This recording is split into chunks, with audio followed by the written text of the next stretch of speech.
100th rocket launch. 100th launch took off from Indian soil on 29th January. And we wanted a satellite signal.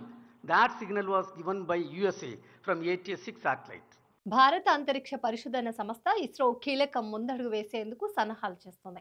ఏకంగా 40 అంతస్తుల building అంతా భారీ rocket నిర్మించే పనిలో నిమగ్నమైనట్లు ఆ సంస్థ చైర్మన్ బి నారాయణ్ తెలిపారు. హైదరాబాద్లోని ఉస్మానియా యూనివర్సిటీ సనత్కోత్సవంలో ఆయన పాల్గొని మాట్లాడారు. ఈ ఏడాది నావిక్ ఉపగ్రహం N1 రాకెట్ ప్రయోగం, అమెరికాకు చెందిన 6500 కిలోల బరువైన కమ్యూనికేషన్ శాటిలైట్ ను కక్షలోకి చేర్చడం వంటి ప్రాజెక్టులు ఇస్రో చేపట్టనుందన్నారు.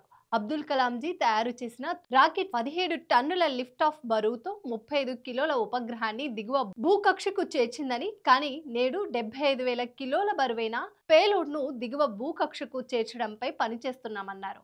అందుకు అవసరమైన రాకెట్ 40 అంతస్తుల భవనం అంత ఎత్తు ఉంటుందని చెప్పారు. ప్రస్తుతం భారత్కు కక్షలో 55 ఉపగ్రహాలు ఉన్నాయని చెప్పారు. వచ్చే 3 లేదా 4 ఏళ్లలో వీటి సంఖ్య 3 లేదా 4 రెట్లు పెరుగుతుందన్నారు. 100th rocket launch.